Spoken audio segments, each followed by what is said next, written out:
Hi everybody, welcome back to the channel. Welcome to Sam's Doing Stuff. What am I doing today? Well, spring is just around the corner. As a matter of fact, today is Groundhog Day and Phil did not see his shadow. So we got to get our tools ready because we're going to be doing lawn maintenance. So what happened to me is my trimmer kind of, well, I don't know if it's dead or not. It's at the shop getting warranty work done on it. It's a DeWalt 60 volt trimmer, and I really like that trimmer. It was powerful. I have all DeWalt tools and the batteries match up and everything. So the other thing I liked about it is it matched up with the universal, I say in quotes, air quotes, attachments, okay? I have several attachments from all different companies. I have a Toro trimmer head. I have Poulon Pro, I think I'm saying that right, edger. I have a Ryobi pole saw, and I have a DeWalt string trimmer head. Well, I don't want to have to buy a new trimmer and then go out and spend hundreds of dollars on brand new attachments to go with that trimmer. So I decided to go with the Stihl KombiSystem. Now the Stihl KombiSystem is a proprietary system. If you go into the Stihl dealership, they're not going to tell you that your universal attachments are going to work with it, but they actually will. And let me show you how. So this is a Stihl KM91R power head, and like I say, I've got the KombiSystem here. So with the KombiSystem, you simply loosen and pull, and it comes right out. Now let me show you a very close look at what you're dealing with here. With the KombiSystem, you have a square drive. I hope you can see it in there. Let me get that just right. You see the square drive in there, and then there's this little notch. There's an arrow up here, so you line the arrows up, and the notch, the keyway or keyhole, lines up with the little bump on the top of the attachment. Okay, and as you can see, it is a square drive. So now we're looking at the DeWalt trimmer head, and as you'll notice, it's a square drive also, but instead of a notch, it has a little depressible button right here. If we take that button and we line that button up with the keyway, we should be able to just slide it in, and it works. Now we're going to just tighten that down, and you're good to go, at least as far as the connection's concerned. So the connection is made, and this will run. It will spin the trimmer. It'll work just fine. The problem is where that button is lined up makes your trimmer head go sideways. So I'm holding the power head level like you're supposed to, but the trimmer head is now at a 90 degree. So I need to fix that. So let's go down here to the trimmer head. Now, if you have a angled shaft trimmer head, this is not going to work. So you have to have a straight shaft trimmer. So anyway, first thing we're going to do is loosen the guard.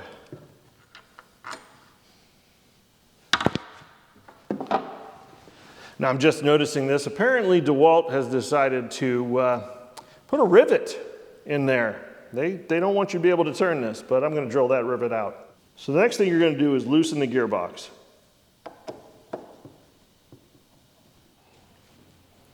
So this gear head should just slide right off. Yep, just like that. Now I'm running into a couple of things that I didn't expect. Your gear head may be different, but with this DeWalt trimmer head, there's a screw here that goes into a hole that's drilled right here. And obviously, like I said before, this rivet is attaching this, so I'm gonna have to drill that out. So I'm gonna have to make some modifications, and I'll get back with you.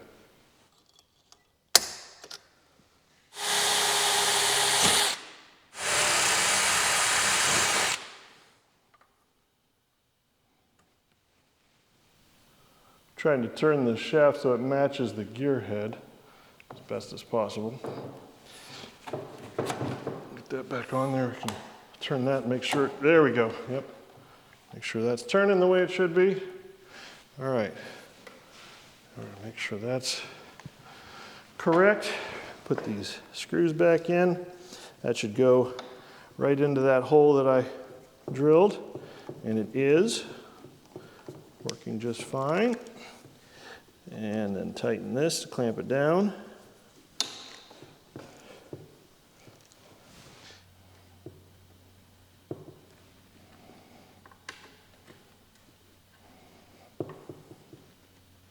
Now, of course, you do have the option of drilling another rivet in right here if you want to replace the rivet that you drilled out. I'm not going to. This is good and snug. I don't think it's going anywhere. If it annoys me and it does start moving, I'll put a rivet in there. But other than that, we're good to go. So now you can see I'm holding the power head the way it's supposed to be, and the trimmer head is laying flat the way it's supposed to be.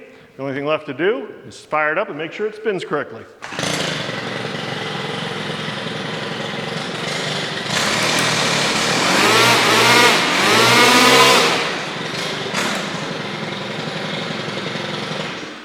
Say we're good to go.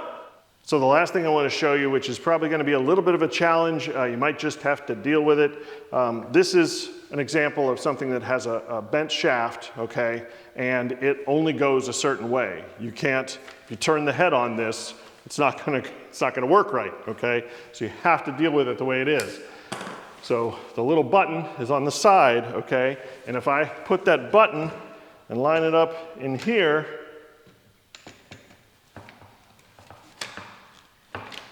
just like that. Make sure it's in the way it's supposed, there we go. In the way it's supposed to be, and I can tighten it up. Well, I can still operate this, but you'll see I'm gonna have to turn the power head sideways, which is fine. You can hold your power head sideways, it's not gonna hurt it. Okay, so I can operate this edger just turning the power head like this. And that's probably what I'm gonna do. The only other option you have is to not have that button line up with the groove, okay? So if your power head is square, you're gonna want that to go like that, and, well, no, it'll go the other way, won't it? Either way, the edger is not going to, it's not gonna stay. Even if you really, really tighten this down, I don't know. You might be okay if you get on it good and tight, but that button is not in the groove, so I can now use this and hold the power head square, but you know, you might have to adjust it every once in a while as you're using it because it'll probably slip. But anyway, I hope this information was helpful, and I hope you liked it. Hit the like button, hit the subscribe button, and let's get on to the video and you can see me using this. And I've got this side and all the way around the other side. So I'm just gonna take the old weed whacker and just start. Now, I can't mow in there. Yeah, you might say, well, you got that brand new mower, just run it. No, I can't mow in there. I don't know what's in there. So I gotta be safe. I gotta take it a little at a time. And you also don't need to watch me do this for 30 minutes. So we're just gonna do a quick dissolve and show you what it looks like now. Ta-da! Doesn't that look better? Well, no, it doesn't look better. It looks the same. I didn't get anything done. This is when a job becomes a product review, okay? And this is why you have to subscribe. Here's why.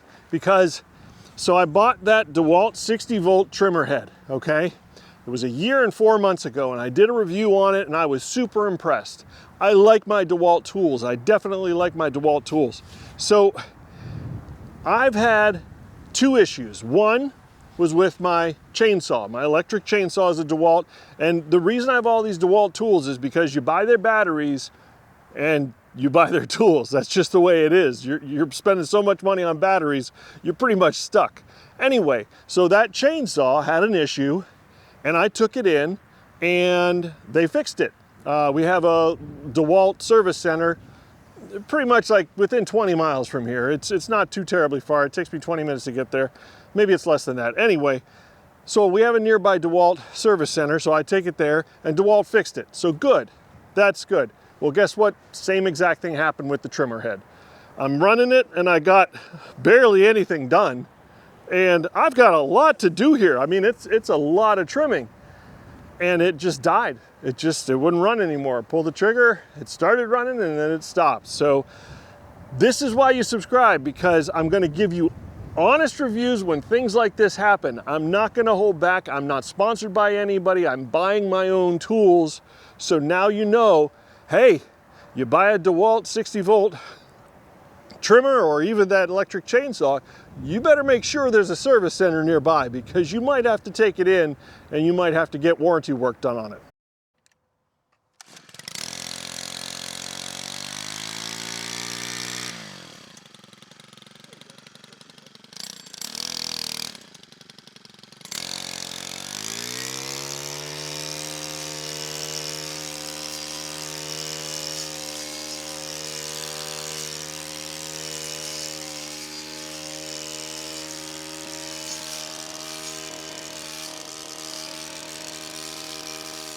All right, now we can do a before and after. I can finally see the barn from this side. This is good. But I've also found something else here. Check this out. So first of all, this is very squishy down in here. But I've got some kind of a drain system here that I think comes all the way from the road. A lot of this concrete pipe is broken up here and gone. This is a big excavation job is what this is. I don't know where that goes. Out to the fields for irrigation or something? I don't know. It needs to be fixed so I can fill this in, that's for sure. I think what I'm gonna have to do is I'm gonna have to get some double wall culvert pipe, take out this concrete, it's at least 20 feet here, and put in maybe a drain right over here, and then culvert pipe the rest of the way. And who knows where it goes after that. But I've at least made it to the corner, and yeah. So of course I want to give you guys some first impressions of this. I was running it with the brush cutter blade, and I switched it out to the string trimmer. So I want to do some string trimming and just show you how well it's going to work with this DeWalt string trimmer that I adapted. Anyway, first impressions. It's powerful, of course, it's gas. I think just about any gas trimmer you get is going to be powerful to begin with until it dies. So time will tell with Stihl. I do trust Stihl. It's one of the only small engines that are left that I do trust. Anyway, that Honda and I don't know, those Predator engines, jury's still out, but I think they're pretty good. I've got one that starts every time, knock on wood, and anyway, it's a little quieter than a typical, it's loud, but it doesn't whine as much as a typical weed trimmer that I'm used to. I think that's because where the sales associate said it's got a 4-cycle engine, but it still uses oil and gas mix.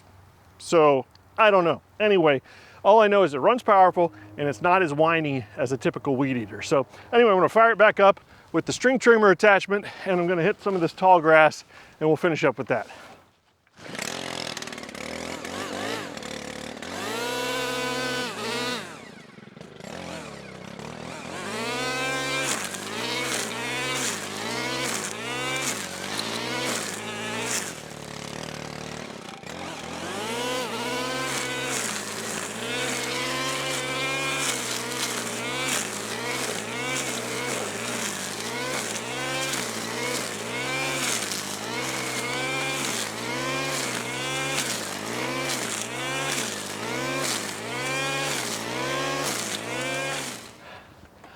I ran out of string. I guess that's the advantage to the brush cutter blade.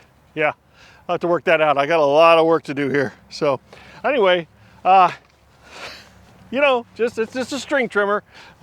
It's expensive. I'm tired of throwing money away with these crappy string trimmers that keep dying. So I went ahead and dropped some dollars on a good one, a good Stihl. So we'll see. Time will tell, and I will always keep you updated, and I will let you know every time I have a tool fail, so you are well informed. So that's why I need you to subscribe, I need you to like, and we're gonna get past 3,000. We're so close, so close. Anyway, I will see you next time when I'm doing more stuff.